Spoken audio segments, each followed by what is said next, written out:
Con respecto a la epidemiología, decir que es la causa más frecuente de incapacidad en mayores de 45 años y supone un gran problema económico y social. Con respecto a la clasificación, existe un dolor lumbar agudo, menor de 6 semanas, dolor lumbar subagudo entre 6 y 12 semanas y un dolor lumbar crónico, que dura más de 12 semanas. La mayoría de las lumbalgias, la causa más frecuente es que sea una lumbalgia mecánica, por sobreesfuerzo y autolimitadas.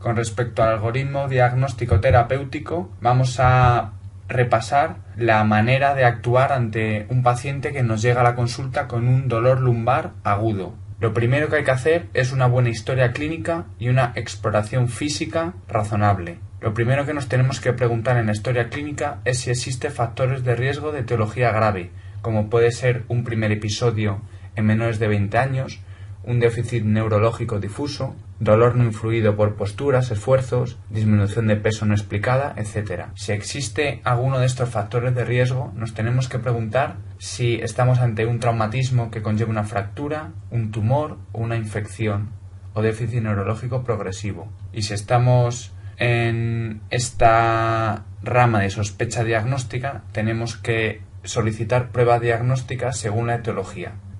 Y a continuación, lógicamente, si existen signos de enfermedad grave, derivar al especialista, especificar o desarrollar un tratamiento específico. Si no es así, si no existen signos de enfermedad grave, pues comenzaremos con un tratamiento médico general, ¿vale? Que es cuando nos decantamos cuando no existen factores de riesgo de etiología grave. Lo primero que hay que hacer es un tratamiento sintomático, un tratamiento médico sintomático, y no está recomendado, no está indicado solicitar pruebas diagnósticas. El tratamiento médico implica dar una información positiva y tranquilizadora al paciente. No se recomienda el reposo en cama, recuérdalo. Recomiendan los médicos a los pacientes que estos estén activos y que continúen con las actividades diarias normales, incluyendo el trabajo. Si la intensidad del dolor es fuerte, comenzamos con fármacos de primera línea, como puede ser inicialmente el paracetamol. Si no mejoría, podemos añadir AINES pautados, máximo 3 meses, y luego un primer ciclo de miorelajantes, menos de una semana. El ejercicio se recomienda a partir de la sexta semana, y la neuroreflexoterapia en casos rebeldes. Cuando existe un dolor lumbar agudo con una ciática asociada de más de 4 semanas de evolución resistente a este tratamiento inicial, cuando existe un dolor lumbar agudo con una ciática asociada de más de 4 semanas de evolución resistente a este tratamiento inicial que hemos recomendado, pues ya tenemos que pensar en derivar al paciente al especialista o solicitar alguna prueba diagnóstica. La más frecuentemente a indicar en estos casos de dolor lumbar es la resonancia magnética. En este caso vamos a diagnosticar una patología que requiera tratamiento quirúrgico, por tanto haremos cirugía, o por el contrario puede ser que no encontremos nada, ninguna patología que requiera cirugía, o el paciente la rechace, claro. En estos casos se recomendará el tratamiento sintomático y la rehabilitación opcional. Si tras esto el paciente sigue sin mejorar, pues ya tendremos que hablar de un dolor lumbar crónico. Sin embargo, si el paciente mejora, pues ya se recomienda la reincorporación a las actividades diarias. Cuando la duración de la sintomatología es mayor de 12 semanas, ya se habla de un dolor lumbar crónico. Y ya pues aquí está indicado repetir el estudio si precisa, derivar al paciente a unidades del dolor crónico o un tratamiento más a largo plazo.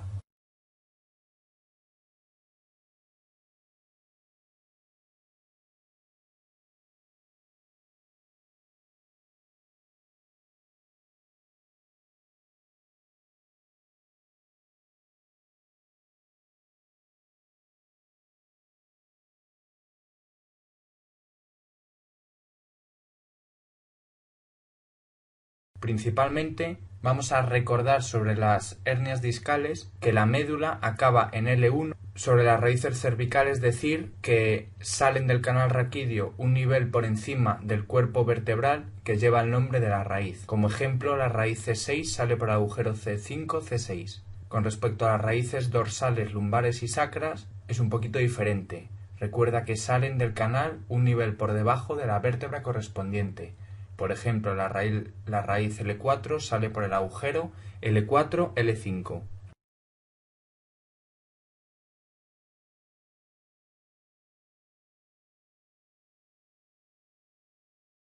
Con respecto a la definición de lumbociática, decir que es un dolor lumbar irradiado hacia los miembros inferiores y que la causa más frecuente de lumbociática es la hernia discal lumbar. Su localización más frecuente va a ser el espacio intervertebral L4, L5 y sobre todo el L5-S1. Los tipos de hernias discales lumbares son los siguientes. Primeramente tenemos un primer tipo que sería la hernia discal posterolateral, que es la más frecuente y comprime la raíz que sale por el espacio inferior. Por ejemplo, la hernia discal posterolateral L4, L5 afecta a L5. Luego tenemos la hernia discal foraminal, que es menos frecuente que la anterior. Están en el agujero de conjunción y comprime la raíz que sale por el mismo espacio. Por ejemplo, la hernia discal foraminal L4, L5 afecta a L4. Y por último, y la menos frecuente, la hernia central, cuya afectación puede ser bilateral. Clínicamente, se trata de un dolor lumbar irradiado a dermatoma del miembro inferior izquierdo afectado, en forma de ciática. Este dolor puede aumentar o característicamente las hernias en las lumbociáticas aumenta el dolor con las maniobras de Valsalva, como la tos. Existe alteración sensitiva, hipo o arreflexia, cuya aparición no indica gravedad. La debilidad muscular, característicamente de segunda motoneurona porque afecta a la raíz, sí puede ser un indicador de gravedad que nos sugiera cirugía urgente. Luego están los síndromes agudos como la cola de caballo o el cono medular. La cola de caballo, el paciente tendría una clínica de dolor y anestesia en silla de montar, aunque puede extenderse a los territorios sensitivos lumbares, paraparesia flácida y arrefléxica bilateral y asimétrica, y disfunción de esfínteres vesical e intestinal. Si encontramos esta clínica ante un paciente con diagnóstico con antecedentes de hernia discal, pues tenemos que pensar en una cola de caballo e indicar la cirugía urgente. El cono medular tendría una clínica parecida a la cola de caballo, puede producir afectación de esfínteres de una manera más intensa y precoz y puede haber signos también de primera motoneurona. Recordar por su importancia en la exploración física la maniobra de la Segue, que se hace elevando la pierna recta con paciente en decúbito supino y es positivo si existe dolor con una angulación menor de 60 grados. Y la maniobra de Braga, que es como en la Segue, positivo solo que con la dorsiflexión pasiva del pie. Y de estas maniobras se estiran, se afectan, se están explorando las raíces L5 y S1.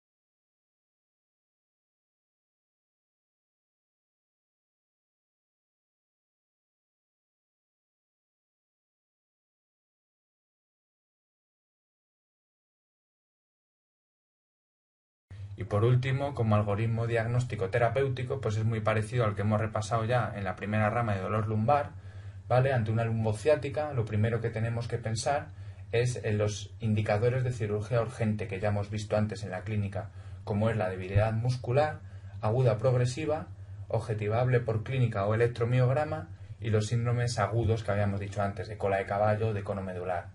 Si no existe estos criterios de indicadores de cirugía urgente, pues no está indicado pedir ninguna prueba diagnóstica y vamos a empezar con un tratamiento médico conservador.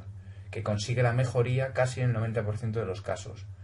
No se recomienda, como ya hemos dicho, reposo en cama, se recomienda la actividad normal y continuar con sus actividades diarias y laborales. Los fármacos de primera línea como el paracetamol, los AINES pautados y los relajantes de primer ciclo están indicados y el ejercicio se indica a partir de la segunda-sexta semana.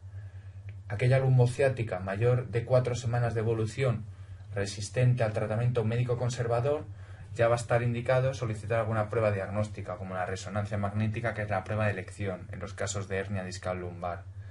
Y a continuación, si se objetiva una hernia discal susceptible de cirugía, pues se indicará la discectomía más menoartrodesis de los niveles implicados, si existe inestabilidad asociada.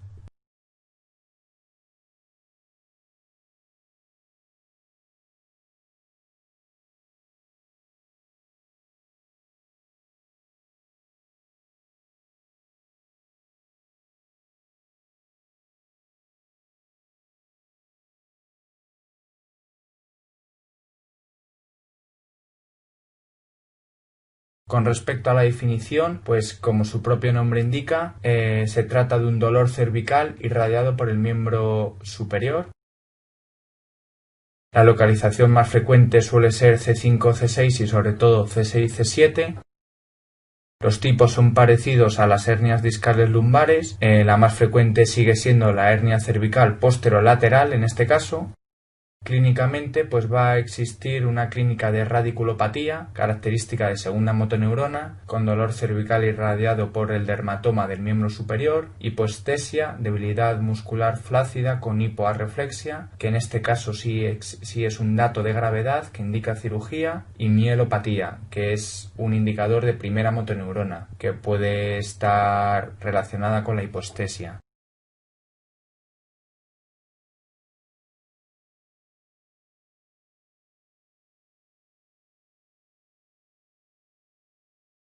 La afectación nerviosa, al igual que en las hernias discales lumbares, va a ser muy importante repasar el cuadro comparativo, el cuadro resumen que tenéis en el mapa mental, donde también vamos a repasar la raíz afectada, los reflejos alterados, el déficit sensitivo y el déficit motor. Igualmente, las preguntas sobre este diagnóstico diferencial entre una hernia y otra pues son frecuentes en el MIR.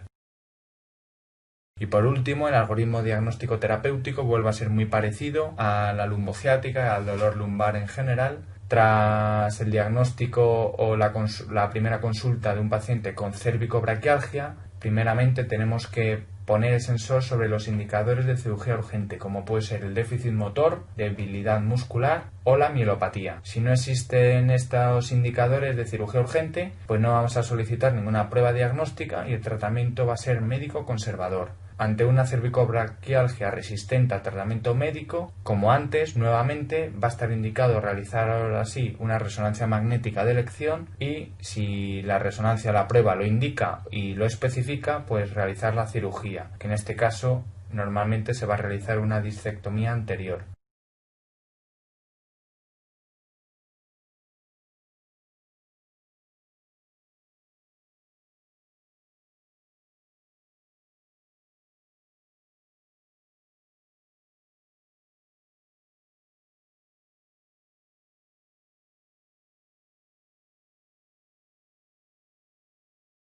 Se trata de una reducción del diámetro anteroposterior del canal vertebral, que puede producir compresión o compromiso vascular de las raíces de la cola de caballo, dando clínica de segunda motoneurona.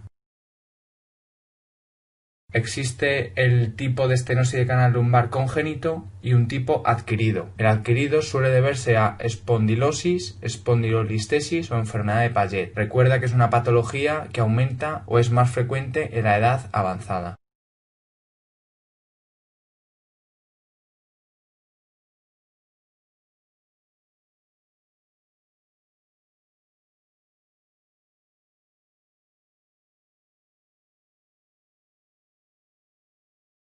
Se trata de dolor lumbar que aumenta con la hiperextensión de la columna y cede al sentarse. Perdonen por el error que en el mapa mental pone aquí igual que a la hernia discal. No, al contrario que la hernia discal. Aquí en la estenosis del canal lumbar el dolor disminuye o cede al sentarse. En la hernia discal no cede al sentarse. Por tanto, los que veáis el mapa mental y escuchéis el audio, pues os daréis cuenta del error y podréis corregirlo, ¿no? Y también os sirve pues un poquito pues, para vosotros daros cuenta del error, si lo sabéis de verdad. Luego las lumbociáticas en los casos de estenosis del canal lumbar frecuentemente son bilaterales y luego es típica de esta enfermedad la claudicación neurógena de miembros inferiores, que es muy importante hacer el diagnóstico diferencial con la claudicación de origen vascular. Para eso tenemos este cuadro que incluimos en el mapa mental, que es muy importante, es sencillito y hace un diagnóstico diferencial entre los dos tipos de claudicaciones. Por un lado, la neurógena, la distribución del dolor es a través de dermatoma, sin embargo, en la de origen vascular, el dolor se irradia a través de los grupos musculares con irrigación común. Los factores desencadenantes, en el caso de la neurógena, pues va a ser el ejercicio de intensidad variable, mantenimiento prolongado de una postura, al ponerse de pie, antes de comenzar la marcha, etc.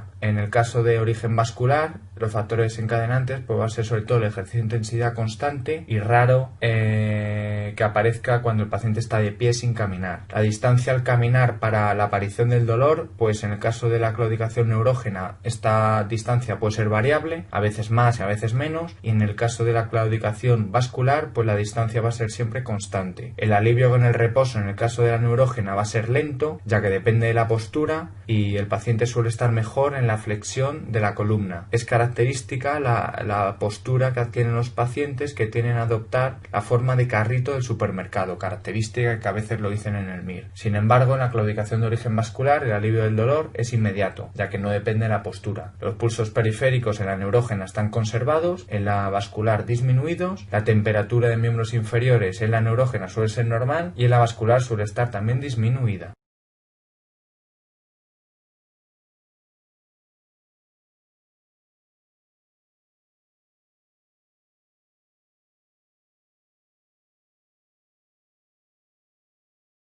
Para el diagnóstico, nuevamente las resonancias magnéticas, la prueba de elección. Y para el tratamiento, ante un dolor lumbar con claudicación neurógena, vamos a preguntarnos otra vez por los indicadores de cirugía urgente, como puede ser la paresia relevante bilateral o el síndrome de cola de caballo, y si no es así, pues vamos a empezar un tratamiento conservador otra vez. Si la claudicación es persistente después de 6 meses de tratamiento conservador, se va a optar por la cirugía programada, que va a constar principalmente de una laminectomía para descomprimir el canal.